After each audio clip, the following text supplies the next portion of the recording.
நண்பர்கள் அனைவருக்கும் வணக்கம். நாம் இந்த வீடியோவில் பார்க்க இருப்பது 9ஆம் வகுப்பு பாடம் 4 வளரும் செல்வங்கள். அதிலிருந்து லைன் பை லைன் எடுக்கப்பட்ட கேள்வி பதில்கள், ஒரு வரி கூட விடுபடாமல் எடுக்கப்பட்ட கேள்விகள். நீங்கள் இதை பார்த்து பயன்பெறவும். வாங்க வீடியோக்குள் போகலாம். வளரும் செல்வம். தமிழ் சொற்கள் வழி டேஸ் அறிய முடியும். தமிழர் நாகரிகத்தையும் வாழ்வையும் அறிய முடியும். தமிழ் மொழி பிறமொழி சொற்களை அப்படியே ஏற்பதில்லை என்பது மரபு. தமிழ் மொழி பிறமொழி சொற்களை அப்படியே ஏற்பதில்லை என்பது மரபு.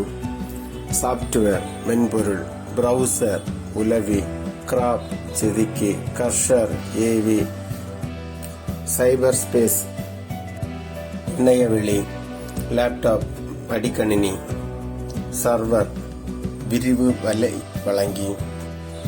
பின்ன எண்ணிக்கைகளுக்கான தமிழ் சொற்கள். இதை நீங்க ஒரு முறை 2 முறை பார்த்து வைக்கிறது ரொம்ப நல்லது. சங்க இலக்கியத்தில் கடற்கலன்கள் வகையாவை நாவாய், வங்கம், தோணி, களம். சங்க இலக்கியத்தில் கடற்கலன்கள் வகையாவை நாவாய், வங்கம், தோணி, களம். வேற்று மொழியில் இருந்து கலை சொற்களை நம் மொழியில் எவ்வாறு உருவாக்கலாம்? ஒலிபெயர்ப்பு செய்து, மொழிபெயர்ப்பு செய்து. நாவா என்பது ஆங்கிலத்தில் நேவி என்று அழைக்கப்படுகிறது. உலகில் தொன்மையான மொழியாகவும் செவ்வியல் மொழிகளுக்குள் ஒன்றாகவும் திகழ்வது கிரேக்க மொழி. உலகில் தொன்மையான மொழியாகவும் செவ்வியல் மொழிகளில் ஒன்றாகவும் திகழ்வது கிரேக்க மொழி. எந்த மொழியில் கடல் சார்ந்த சொற்களில் தாய்மொழி இடம்பெற்றுள்ளது? கிரேக்க மொழி. எந்த மொழியில் கடல் சார்ந்த சொற்களில் தாய்மொழி இடம்பெற்றுள்ளது? கிரேக்க மொழி. கிரேக்க மொழியின் தொன்மையான காப்பியம் இலியாத்.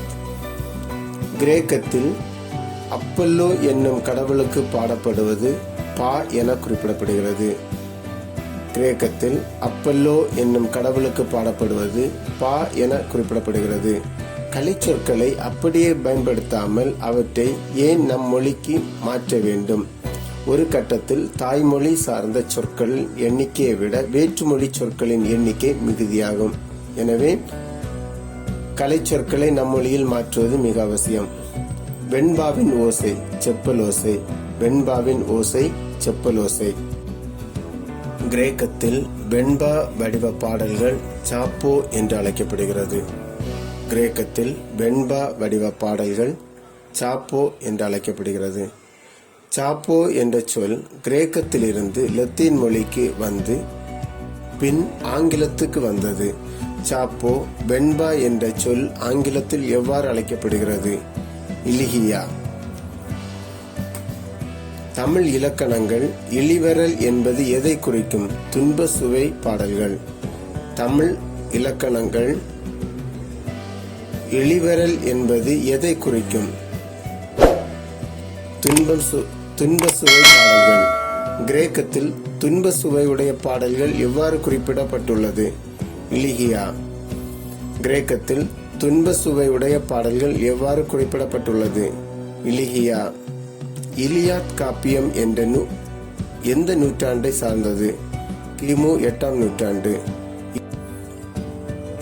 கிரேக்கத்திலிருந்து தமிழ்நாட்டிற்கு கடலில் எவ்வழியாக வர வேண்டும் என்பதை எந்த நூல் விளக்குகிறது? கிரேக்க நூல் எத்ரேஷியன் ஆஃப் த பெரிபுலஸ். எரித்திரை என்பது கடலை சார்ந்த பெரிய புலம். எரித்திரை என்பது கடலை சார்ந்த பெரிய புலம். தமிழ்ல 1, 2 அந்த நம்பர்ஸை எப்படி நோட் பண்ணணும், எழுதணும் அப்படின்னு சொல்றதுக்கான நம்பர்ஸ் கொடுத்துருக்காங்க. இதை படிக்கிறதுக்கு ஒரு ஷார்ட்கட் இருக்கு. அதாவது ஈஸியா படிக்கிறதுக்கு கடுகு, அதாவது 1, 2, 3, 4. அதாவது 1ன்னு சொல்றது கா, 2ன்னு சொல்றது ஊ, 3ன்னு சொல்றது ஒரு வித்தியாசமான இது. அதை கொஞ்சம் இது பண்ணி நான் சொல்லி வச்சிருக்கிறேன். அதுக்கேற்றவாறு நீங்க நோட் பண்ணிக்கிடுங்க. கடுகு உளுந்து நனைத்து சமைத்து ருசித்து சாப்பிட்டு எழுந்து அவன் கை கழுவினான். திரும்ப சொல்றேன். கடுகு உளுந்து நனைத்து சமைத்து ருசித்து சாப்பிட்டு எழுந்து அவன் கை கழுவினான். அதில் உள்ள முதல் எழுத்துக்களை நீங்க வரிசையை எடுத்தீங்கன்னு சொன்னா 1 2ன்னு சொல்லிட்டு போட்டீங்கன்னு சொன்னா இந்த 1 2 நோட் பண்ணலாம். அதான் ஷார்ட்கட்.